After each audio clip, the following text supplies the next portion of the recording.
Oi, sejam todos bem-vindos ao canal Amor, Luz e Espiritualidade. Continuamos com os vídeos sobre a Quaresma, esclarecendo, contando, apresentando para todos um pouquinho mais sobre a Quaresma. Indiferente da religião que você tenha, tem sempre alguma informação importante, alguma dica, algum aprendizado para nossa evolução espiritual. E mesmo os católicos, muita coisa que eu vou falar nos vídeos, os católicos desconhecem, principalmente porque a maioria, conhece somente aquilo que é falado nas missas. E aqui tem muita explicação que não é dito nas missas. Esse objetivo desses vídeos é justamente compartilhar conhecimento, a gente aprender junto um pouquinho mais. Qualquer aprendizado espiritual favorece a nossa evolução espiritual. O vídeo de hoje é 40 dias no deserto, a tentação de Jesus.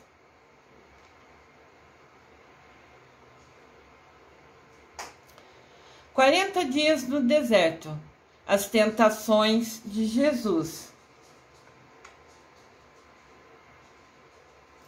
Aqui tem uma imagem de Jesus sozinho, Jesus, ao longo da Quaresma, ficou 40 dias isolado no deserto para meditar, para rezar, para se conectar com Deus Pai, porque ele sabia que a missão dele, a parte mais difícil da missão dele, que era morrer na cruz para salvar os nossos pecados, estava se aproximando. E é óbvio que ele, como humano que estava, também tinha medo, tinha receios. Óbvio que ele confiava plenamente em Deus Pai, mas mesmo assim ficava inseguro. Então ele se isolou, ele interiorizou-se. Então essa Quaresma, esse momento que a gente passa de meditação, de jejum, de abstinência, de fazer penitências, é para a gente sentir assim um pouquinho do que foi a realidade dele. Óbvio que nem se compara, ele ficou 40 dias isolado em jejum. A gente fica 2 dias em jejum e em abstinência e ainda reclama. Então, esse vídeo é para a gente ver um pouquinho da dificuldade que ele passou.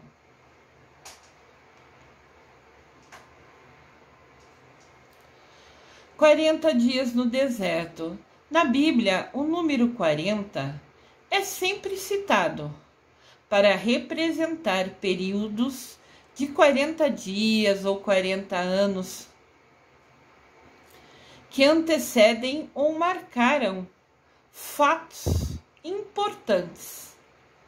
Alguns exemplos mais conhecidos do número 40 na Bíblia são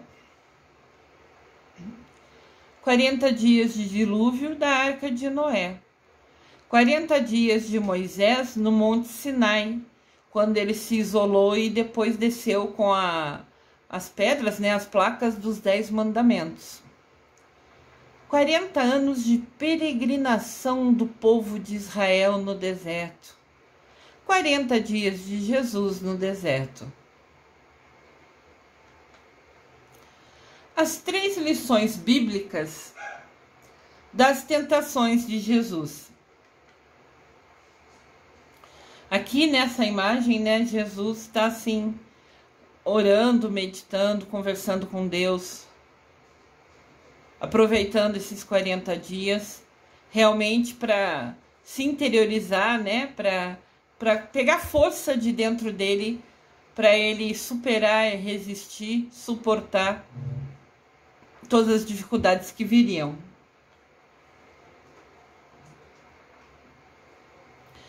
Antes de Jesus começar a sua missão, o final da sua missão, na verdade, que era a mais difícil, as provações, até a morte na cruz, porque ele sabia da missão dele. Então ele estava se preparando, se interiorizando, pegando força. Então, antes dele passar pelo pior momento, a fase mais difícil da missão dele, Jesus foi para o deserto. E ele estava lá, né, com fome, Jesus, em jejum, isolado, e ele foi tentado. E nesse momento, Jesus nunca usou de milagres para vencer as tentações. Ele simplesmente usou a palavra de Deus e venceu. Estas são as 3 lições que podemos aprender com as tentações que Jesus sofreu no deserto. Nos 40 dias que nós comemoramos, ou que reflete, né, os 40 dias no deserto, é os 40 dias da nossa quaresma.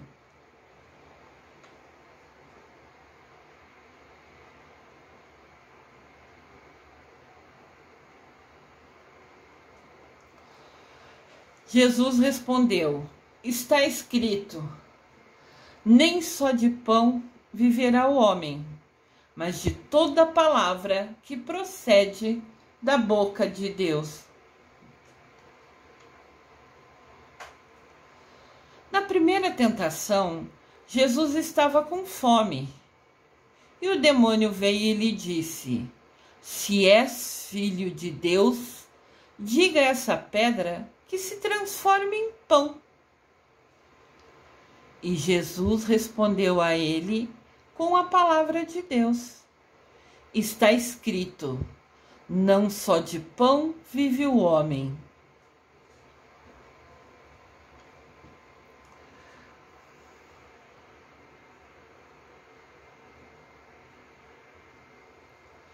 A gente vê aqui Jesus andando no deserto, né? A areia fica super quente e ele andava descalço. Nesse momento que ele se isolou, né? Por escolha, né?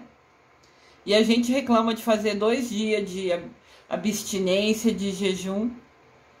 E Jesus fez 40 dias. Óbvio que ele é Jesus. Mas a gente precisa aprender a parar de reclamar. As coisas... Temos desafios na vida.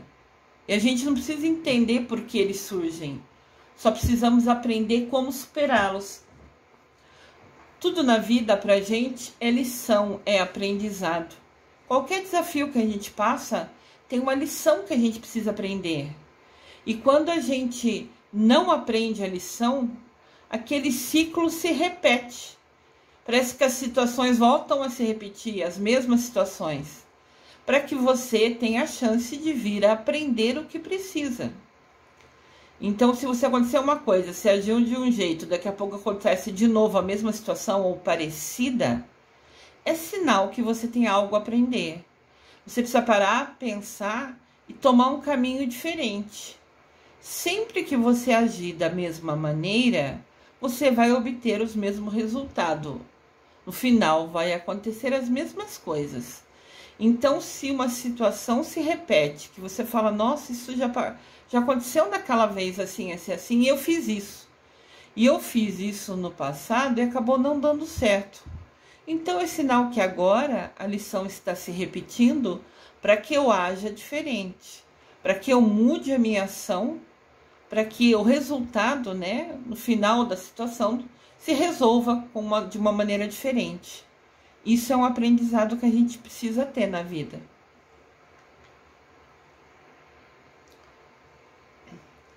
Deus nos dá a vida. O diabo queria que Jesus transformasse pedras em pães, mas Jesus explicou que não vivemos só de comida. Muitas vezes nós estamos tão preocupados com as coisas materiais que esquecemos daquele que nos dá a vida. Deus, Ele nos deu a vida. A gente às vezes foca em coisa material. Quero comprar isso, quero ter aquilo, quero fazer aquele outro, quero ter uma casa melhor, quero ter um carro melhor, quero. E isso é um erro. Você não tem que preocupar com o ter. Você tem que preocupar com o ser.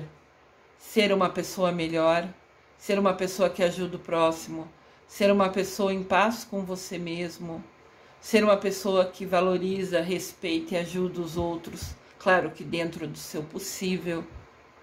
O importante é o ser. Ter um relacionamento com Deus é tão importante quanto comer. Sem Deus, nunca estaremos verdadeiramente vivos. Vivos no sentido de aprender, de estar pertinho dele, de Mamãe Maria, de nos conectarmos a eles. Escolher ficar perto, próximo, ter uma vida abençoada, uma vida tranquila, uma vida de paz. Apesar que mesmo essas vidas sempre terão desafios. Mas mesmo assim, olhando na maioria, né, fora aqueles dias mais desafiadores, ainda assim, e mesmo nos dias desafiadores, né, agradecer pela sua vida. Estar conectado com Deus Pai, com Mamãe Maria é essencial. Faz bem para a alma e para a nossa evolução espiritual.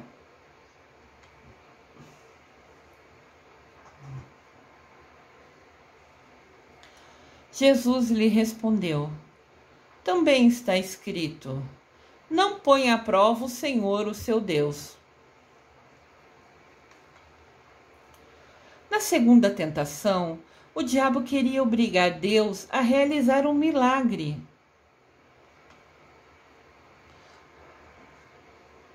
Eu sempre trago imagens para que a gente vá assimilando.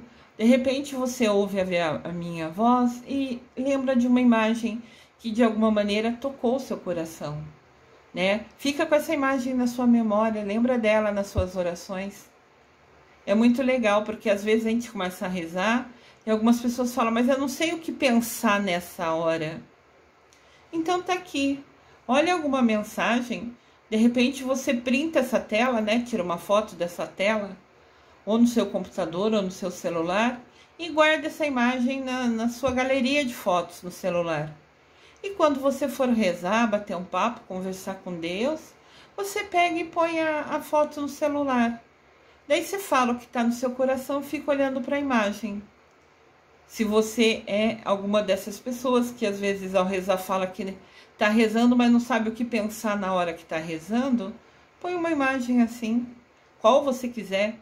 Ao longo dos meus vídeos sempre tem muitas imagens. Escolha uma que toque o seu coração, que você de alguma maneira se identifica, que você gosta, e tem ela pertinho de você nas orações. E tá tudo perfeito.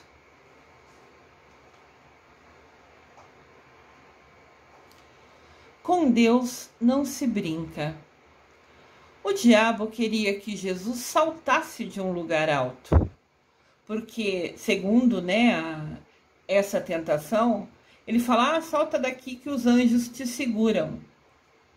Ele estava desafiando Jesus e desafiando Deus. Porque ele falou, se o Filho de Deus pular daqui, antes dele terminar a missão dele, os anjos vão vir salvar. Porque ele tem que finalizar a missão dele, né? Morrer na cruz para salvar os pecados de todos. Então ele ousou, ele abusou, assim, provocando Jesus, entende? Quantas vezes nós somos provocados? Quantas vezes pessoas falam coisas ofensivas pra gente, que nos magoam? Óbvio que a gente é humano, que a gente fica chateado, que a gente fica triste. Mas vamos, assim, nos policiar para parar de reagir a cada situação chata que acontece com a gente? Podia ser uma proposta de penitência nossa. Todas as vezes que alguém fala alguma coisa que nos magoa, a gente vai lá e responde, fala mais alto. Vamos começar a mudar isso? Vamos nos propor a nos policiar, ficar atentos sobre isso? E quando alguém falar alguma coisa ofensiva, em vez de ir lá, responder, gritar, falar mais alto, aprender a se calar?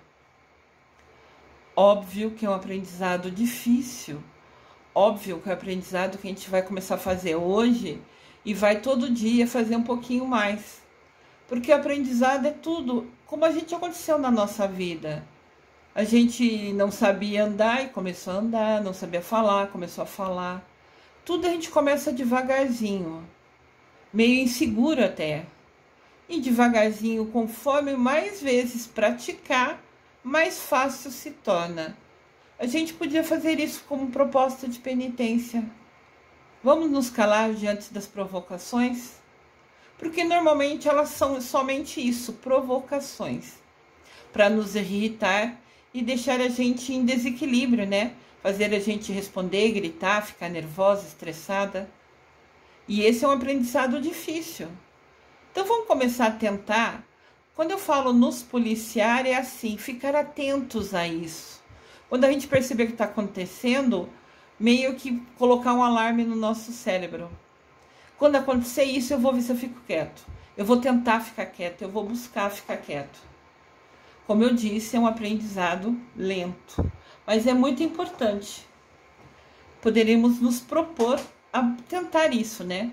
Que com certeza fará uma diferença enorme na nossa evolução espiritual. Será um passo grande, né, em direção a termos o controle das nossas emoções. Então, voltando, o diabo queria provocou, né, querendo que Jesus saltasse dali.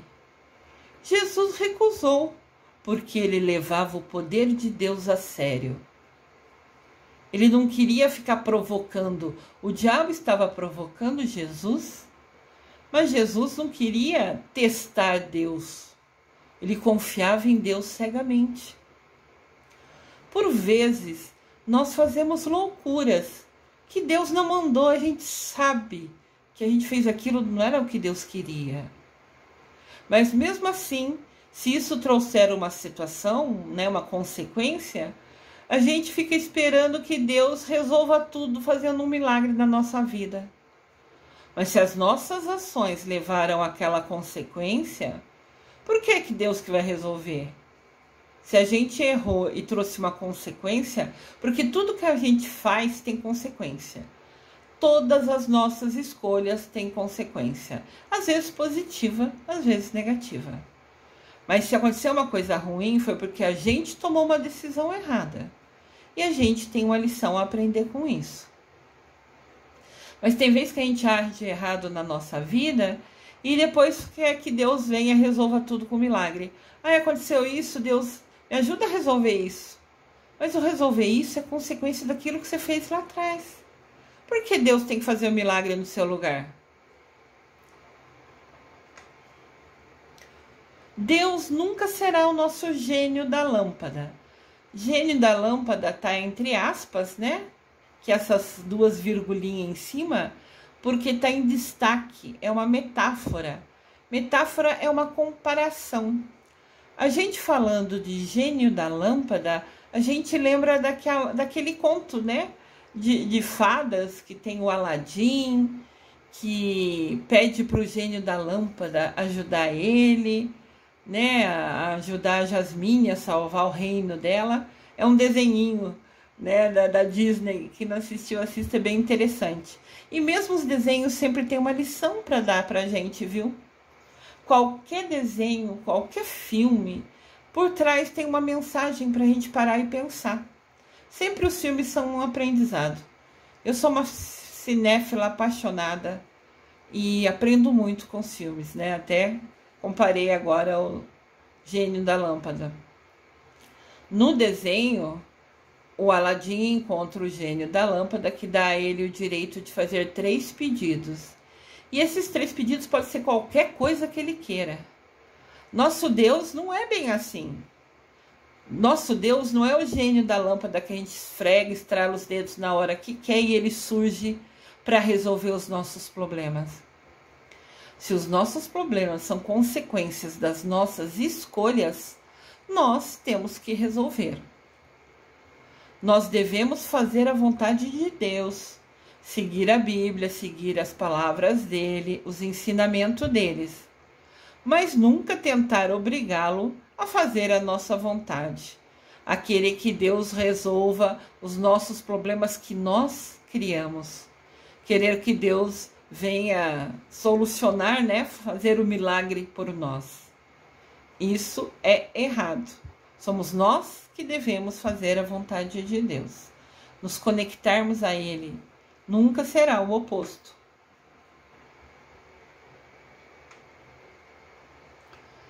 Jesus lhe disse: retire-se, Satanás, pois está escrito: adore o Senhor, o seu Deus, e só a ele preste culto. Na terceira tentação, o demônio oferece a Jesus poder e glória sobre o mundo se o adorar.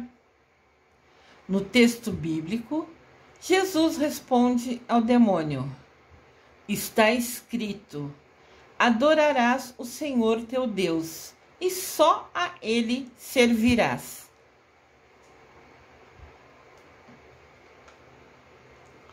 De novo aqui uma imagem, né? Jesus pensativo, resolvendo, interiorizando, criando forças, buscando forças dentro dele. Nesta terceira tentação, temos que lembrar Deus em primeiro lugar sempre. O diabo ofereceu tudo a Jesus, todos os reinos do mundo. Bastava Jesus adorá-lo. Mas Jesus se manteve fiel a Deus. Em muitas situações da nossa vida, no dia a dia, somos confrontados com escolhas difíceis. Conseguir aquilo que a gente quer ou obedecer a Deus, ou seguir a palavra de Deus. Mas se permitirmos que alguma coisa se torne mais importante que Deus para nós, então essa coisa se torna o nosso Deus. Deus, quando a gente falar de Deus, sempre vai ser com letra maiúscula. Então, quando fala ali, se torna mais importante que Deus para nós, aquele Deus é o Deus Todo-Poderoso, é o Deus Pai. Deus sempre é escrito em letra maiúscula, não importa onde você veja ele, onde você escreva ele. E se escreveu ele, o E do ele também é com letra maiúscula. Mas quando a gente aqui, fala, valoriza alguma outra coisa, então a gente torna essa outra coisa o nosso Deus. O Deus aqui está em letra minúscula e entre aspas, aquelas virgulinhas em volta dele. Sempre que tiver virgulinha em volta deles, é um destaque, Então, é uma maneira de falar. Se a gente valoriza alguma coisa mais que o Deus Pai Todo-Poderoso, a gente transforma essa coisa no nosso Deus. Mas um Deus fingido, um Deus falso. Mas se a gente valoriza essa coisa mais que Deus, a gente está endeusando essa coisa, Por exemplo, eu já vi situações de pessoas que têm, assim, o objetivo de ganhar muito dinheiro. Quer ganhar dinheiro, além do que precisa para sustentar sua casa, para comprar um teto para você, para de repente ter um carro para facilitar o passeio da sua família ou você ir para o seu trabalho. Quer luxo, quer só excesso de dinheiro. Quem só pensa em dinheiro está tornando o Deus dele, o Deus falso, o dinheiro como o Deus dele. Está tornando o dinheiro o Deus dele, mas um Deus falso, um Deus que não trará coisa boa para ele, que não trará vida. Claro que ter dinheiro lhe permite comprar muita coisa, mas isso não vai trazer paz, não vai trazer felicidade, não vai trazer proximidade com Deus. Tudo que você quer demais em excesso está errado. Eu li um livro uma vez, que eu não lembro quem é o autor, que falava: tudo que sobra na sua casa está faltando na casa de alguém. Olha que frase forte para a gente pensar. Tudo que está sobrando na sua casa, tudo que está sobrando na nossa casa, está faltando na casa de alguém. Sabe, aquela comida que a gente desperdiça, aquela coisa que a gente descarta, aquela roupa que a gente não usa e deixa amontoado no guarda-roupa e esquece de separar e levar para que seja doado para quem precisa. Então isso é muito sério. Nossas ações são muito sérias, Vamos dar valor a Deus, vamos valorizar Deus. Por mais que as outras coisas nos tragam coisa legal, coisa bonita que a gente pode comprar, usando o exemplo do dinheiro, por exemplo, ainda assim nunca será o nosso Deus. Devemos sempre pôr Deus em primeiro lugar nas nossas vidas. Vença sempre as tentações usando a palavra de Deus, lembrando da palavra de Deus, se conectando com Deus Pai e Mamãe Maria. Olha aqui, Jesus, que é Filho de Deus, que é poderoso, que é extrema bondade, ainda assim tem a humildade de se ajoelhar e rezar pedindo força, pedindo para Deus Pai cuidar dele, guiar ele, dar força nos momentos difíceis que ele viria passar, né, que seria a crucificação. O final da quaresma, né, tem a crucificação, tem depois a ressurreição. Então, esses 40 dias isolados é para ele criar força para vencer todo esse desafio super difícil que ele ia ter que passar.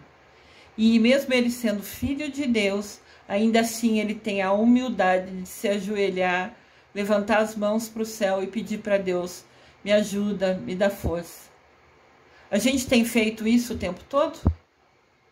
Nós temos sempre que ocorre algum desafio nos conectado a Deus? E de repente você não consegue se ajoelhar, tem um problema no joelho, ou já é idoso, não consegue abaixar e levantar. O detalhe aqui não é o você ajoelhar. Se você tem alguma coisa que lhe impeça de se ajoelhar, tudo bem, sem nenhum problema. O fato aqui é a demonstração de Deus me ajuda, eu tô aqui, de humildade, de doação, de fé em Deus. Isso é o mais importante. Sem a fé de Jesus em Deus, ele nunca teria superado essas 3 tentações. Está aqui um aprendizado para a gente pensar com muito carinho. Se for o caso, assistam de novo o vídeo, porque as lições aqui são muito importantes. Nunca esquecer, a fé em Deus nos faz crer no incrível, aquilo que normalmente a gente não acreditaria. Ver o invisível. A gente olha para Deus, fala com a Mamãe Maria e fisicamente nós não o vemos. E realizar o impossível. Quantas vezes a gente passa por uma situação e fala assim: ah, eu precisava fazer aquilo. Você fala: ah, será que eu vou conseguir? Dá aquela insegurança. Você fala: não, eu vou tentar. Quem desiste sem nem tentar, já perdeu. Você só pode conquistar uma coisa, realizar uma coisa, alcançar algum objetivo, se você tentar. Então lembre-se sempre, a fé em Deus nos faz crer no incrível, naquilo que a gente nunca acreditaria, ver o invisível e realizar o impossível.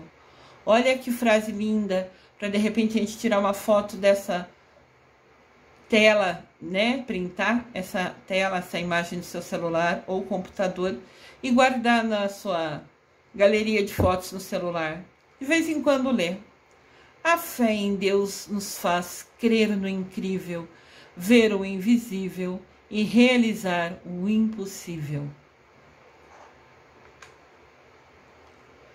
Eu desejo amor e luz a todos.